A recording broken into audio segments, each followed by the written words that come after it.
Cultination, bonjour. La zone 51 fait partie des endroits de la planète Terre sur lesquels nous avons eu et continuons d'avoir aujourd'hui des théories plus folles les unes que les autres. A l'origine, officiellement inconnu ou inexistant pour les États-Unis d'Amérique, la CIA a commencé depuis un certain temps à davantage se prononcer sur le sujet. À leur manière en tout cas. Avant de débuter la vidéo, n'hésitez pas à faire un tour sur notre seconde chaîne Agora si vous êtes passionné de l'espace, des découvertes et de l'archéologie, des sujets en rapport aux extraterrestres. Vous verrez en description les liens exploités pour faire ce documentaire, ainsi que le lien de la seconde chaîne. Je ne vous fais pas attendre plus longtemps, c'est parti pour la vidéo. Qu'est-ce que la zone 51 ? La zone 51 est située à 200 km au nord-ouest de Las Vegas, près des petites villes de Rachel et Ico. C'est le Nevada Test Site qui a accueilli des centaines d'essais d'armes nucléaires à partir des années 1950, dont près de 100 au-dessus du sol. La base elle-même est assez petite, mais la zone restreinte qui l'entoure est de plus de 36 000 hectares. Aujourd'hui, la base et le complexe plus large du Nevada Test and Training Range font partie du Nevada National Security Site, la CIA l'appelant Groom Lake et Homey Airport. Bien que l'imagerie satellite du site ait été restreinte, depuis 2018, la base est visible sur Google Maps. La zone 51 porte également d'autres surnoms que sont Groom Lake en référence au lac salé dont il était la rive, Paradise Ranch et Dreamland. À l'apogée de la zone 51 en tant que site de test de technologie militaire secrète, l'ingénieur Kelly Johnson a proposé un changement de marque habile pour convaincre les employés du gouvernement et leurs familles de déménager au milieu du désert. Il a ainsi surnommé l'endroit Paradise Ranch, raccourci en The Ranch, afin d'attirer des employés vers la base. Le surnom de Dreamland de la zone 51 aurait été dérivé d'un poème d'Edgar Allan Poe du même nom. Il avertit que le voyageur voyageant à travers elle ne peut pas la voir et n'ose pas la voir ouvertement. Jamais ces mystères ne sont exposés au faible œil humain non fermé. L'origine du nom de la zone 51 est mystérieuse, suscitant de nombreuses théories au fil des ans. Celle qui était la plus répandue suggérait que le nom provient de la proximité de l'emplacement avec les sites d'essais nucléaires, sites qui seraient divisés en zones numérotées. Mais si l'on en croit les documents déclassifiés de la CIA, l'histoire est toute simple. Le site d'essai du Nevada était divisé en différentes zones. Zone 1, zone 23, etc. Le nom de la zone établi par Richard Bissell en 1955 serait finalement divulgué au public. Mais ce n'est qu'en 2013 que la CIA, en réponse à une demande d'accès à l'information, a finalement reconnu après des années de rumeurs et de spéculations selon lesquelles la zone 51 était réelle. Cette année-là, le gouvernement américain a officiellement reconnu l'existence de la zone 51 grâce à la loi sur la liberté d'information. Les archives de la sécurité nationale de l'université George Washington ont obtenu par le biais un document de la CIA, autrefois classé, qui relatait l'histoire de la zone 51, plus précisément celle de l'avion espion U-2. Ce n'est pas la première fois que l'agence de renseignement reconnaît l'existence de la zone 51. Dans un document déclassifié et mis en ligne sur internet en octobre 2012, un mémorandum datant de 1967, rédigé par le directeur de la CIA de l'époque, Richard Helms, évoque le déploiement depuis la zone 51 de 3 avions espions au Japon pour des missions au-dessus du Vietnam. Histoire de la zone 51. Dans un document de 400 pages, la CIA raconte l'origine de la zone 51. Le terrain était situé au nord-est d'une zone appartenant à un terrain d'expérimentation de la Commission à l'énergie atomique américaine dans le désert du Mojave, au nord-ouest de Las Vegas, non loin du site d'essai nucléaire du Nevada. C'est en survolant ce territoire à bord d'un petit avion Beechcraft que Richard Bissell, ancien professeur d'économie du Connecticut et responsable de la CIA, l'un des hommes les plus puissants dans le monde de l'espionnage, avait repéré le 12 avril 1955 ce qui ressemblait à une piste d'atterrissage située sur un lac salé appelé Groom Lake et qui était à un moment utilisé par l'armée de l'air comme champ de tir aérien non loin du site d'essai nucléaire du Nevada. Dans l'avion piloté par le pilote d'essai de Lockheed, Tony Levier, se trouvait Kelly Johnson, le légendaire ingénieur aéronautique, la société aérospatiale de Lockheed Corporation Skunks Works, aujourd'hui connue sous le nom de Lockheed Martin, et 2 membres de la CIA, Herb Miller et le colonel Osmond Rutland. Bissell et les autres recherchaient un lit du lac Groom Lake asséché dans le sud du Nevada, à environ 112 km au nord de Las Vegas, qu'ils pensaient pouvoir servir de site d'essai parfait pour l'engin. Lorsqu'ils ont atterri sur le lit du lac et se sont promenés, les hommes ont convenu que l'emplacement était parfait. En effet, l'équipe est sortie de l'avion et s'est dirigée vers l'ancienne piste d'atterrissage. Ils ont regardé de plus près et ont découvert qu'il était fait de terre compactée et s'était transformé en poussière de plusieurs centimètres de profondeur après des années d'inutilisation. Ils n'auraient pas pu atterrir en toute sécurité sur cette piste. La surface plane et durcie pouvait servir de piste et le site était encaissé par les montagnes voisines. Les 4 hommes sont donc tombés d'accord pour considérer que Groom Lake constituerait le site idéal pour effectuer des vols d'essai, des U-2 et former les pilotes. Richard Bissell a alors demandé à la Commission de l'énergie atomique d'ajouter la région à ses avoirs immobiliers au Nevada. Le président de l'AEC, l'amiral Lewis Strauss, a finalement accepté et le président Eisenhower a également approuvé l'ajout de ce terrain désertique, connu sous son appellation cartographique de Zone 51 au site d'essai du Nevada, est-il écrit dans ce document. Afin de rendre ce site moins austère pour les employés, les responsables du programme U2 ont décidé de le baptiser Paradise Ranch, ultérieurement raccourci en Ranch. La mission si secrète dont tous les détails ne seront pas révélés avant plus d'un demi-siècle et pour laquelle Bissell et ses agents recherchaient un lieu, leur avait été confiée par le président de la CIA lui-même, Dwight Eisenhower. Il s'agissait d'établir une installation d'essai top secrète pour ce qui serait l'avion le plus avancé au monde, l'U-2. Un nouvel avion espion pour un nouveau monde. L'U-2 volerait à plus de 20 000 km d'altitude au-dessus de la portée des avions de combat et des missiles soviétiques de son temps. Surnommée le Dragon, Lady ou encore Angel, elle serait suffisamment stable à cette altitude pour regarder du haut des cieux, offrant une vue plongeante sur le rival de l'Amérique, l'URSS, pendant la guerre froide, un peu comme les dieux de l'Olympe avaient regardé le champ de bataille de Troie. À quoi sert la zone 51 ? Au-delà de l'objectif initial qui était le projet d'essayage de l'avion espion U-2, puis de tester et développer de nouveaux hélicoptères, avions, drones sans pilote et autres technologies militaires top secrètes, le Nevada Test and Training Range est utilisé pour former les équipages d'aéronefs dans des scénarios de combat et pour l'entraînement aux munitions réelles, selon l'armée de l'air, ainsi que pour les tests opérationnels. L'armée américaine a reconnu l'existence de la zone 51 en 2013, après qu'un document anciennement classifié de la CIA détaillant l'histoire de l'avion espion U-2 a été obtenu par les archives de la sécurité nationale de l'université George Washington. Mais cette reconnaissance ne signifie pas qu'une visite à la base est recommandée. Benjamin Radford, un sceptique américain, enquêteur de terrain et chef d'édition du magazine Skeptical Inquirer, a déclaré qu'il existe toujours des raisons gouvernementales et militaires légitimes pour garder secrètes les activités de la base. L'armée classe la zone 51 comme une zone d'opération militaire. Sur le terrain, vous rencontrerez des panneaux sévères et des gardes armés patrouillant dans les périmètres clôturés, gardés par des détecteurs de mouvements enterrés, des caméras, des gardes, etc. Ainsi que des panneaux avertissant que la force meurtrière est autorisée, a expliqué Radford. Les frontières de la zone 51 ne sont pas clôturées, mais sont marquées de poteaux orange et de panneaux d'avertissement. De tels panneaux indiquent aux visiteurs que les photos ne sont pas autorisées et que toute intrusion sur la propriété entraînera une amende, a-t-il ajouté.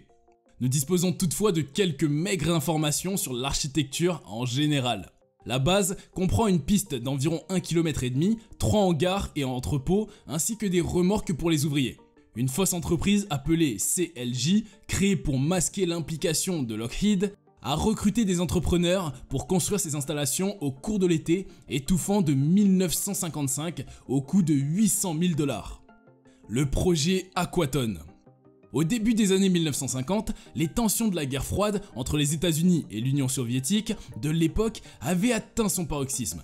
L'inquiétude suscitée par un écart potentiel de bombardiers et missiles entre les États-Unis et l'URSS s'est intensifiée, car ces derniers n'avaient aucun moyen de savoir s'ils étaient supérieurs dans ce domaine à son rival historique. Il n'y avait pas de satellite capable de survoler ni de ressources humaines à l'intérieur de l'Union soviétique qui pourrait aider à déterminer cela. Un avion qui pouvait voler si haut qu'il pouvait échapper au radar ennemi et être difficile à abattre était alors nécessaire. C'est ainsi qu'est né le projet top secret Aquaton. Aquaton était le nom de code du projet pour le développement de l'avion U-2.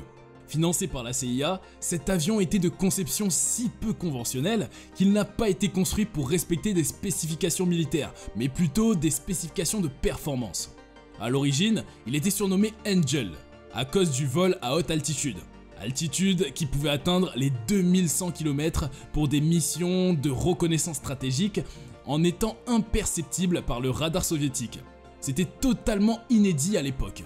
La construction de cet avion a été confiée à Kelly Johnson, responsable de Lockheed Skunk Works, qui avait auparavant eu un énorme succès avec le Lockheed P-80 Shooting Star, le premier jet américain à remporter une victoire en combat aérien. Le projet était jugé beaucoup trop sensible pour être entrepris à la base aérienne d'Edwards ou dans les propres installations d'essai de Lockheed à Palmdale, en Californie. L'emplacement idoine et propice a donc été la zone 51, où la production de l'U-2 a commencé. La fabrication de Lockheed U-2 n'aurait coûté que 19 millions de dollars, soit 3 millions de dollars de moins que le budget, et son tout premier vol a eu lieu comme prévu dans la zone 51 en août 1955. À l'été 1956, l'avion a été mis en service.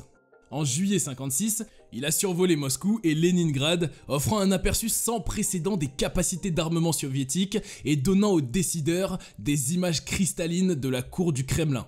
Bien que les soviétiques aient repéré l'avion sur leur radar, ils étaient d'abord impuissants à le toucher.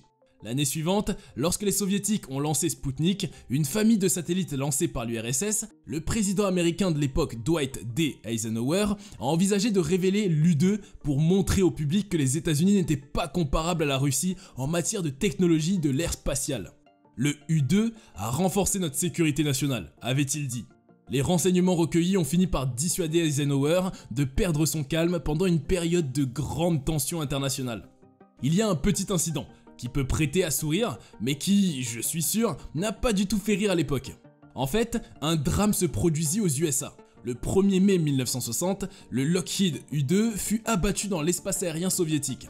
Un drame pour les États-Unis, d'autant plus que l'avion était presque intact et le pilote Francis Gary Powers en vie. Ce qui sera appelé l'incident de l'U-2 et qui entraînera des conséquences géopolitiques et diplomatiques. Mais par-dessus tout, les États-Unis furent publiquement humiliés car, pensant au premier abord que le pilote était décédé, ils ont enchaîné assez de fausses déclarations. Ils ont été pris en flagrant délit de mensonge et d'espionnage. Toujours est-il qu'aujourd'hui, ils assument pleinement leurs actes. Selon la page d'actualité et d'information de la CIA, on pouvait voir la CIA, l'armée de l'air et le personnel de l'industrie privée de nombreuses spécialités ont contribué à faire de l'U-2 une réalité et plusieurs ont perdu la vie dans le processus. 4 d'entre eux étaient des pilotes qui avaient connu les risques de manipuler un avion difficile à piloter, même dans les meilleures circonstances. 14 membres impliqués dans le projet U-2 ont également perdu la vie lorsque leur avion de transport en route de Burbank à Watertown s'est écrasé par mauvais temps sur le mont Charleston à quelques kilomètres de Las Vegas. Telles étaient les notes de la CIA. Cet incident et le personnel du projet U-2 ont aidé à gagner la guerre froide.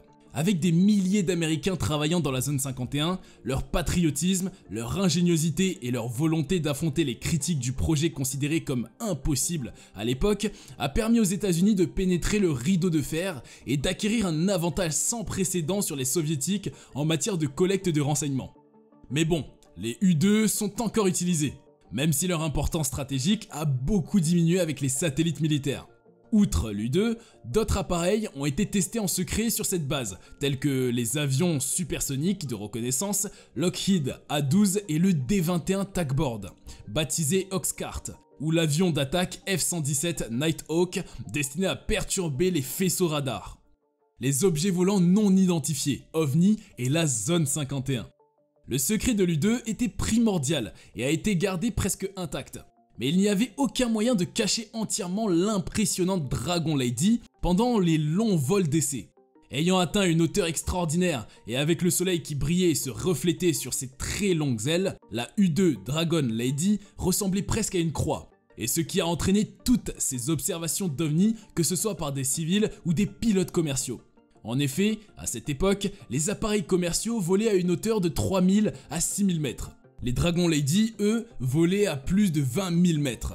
Si un de ces géants trucs volait dans les environs à haute altitude, le soleil se reflétait sur ses ailes argentées, ce qui apparaissait pour le pilote commercial 12 000 mètres plus bas, comme un objet enflammé.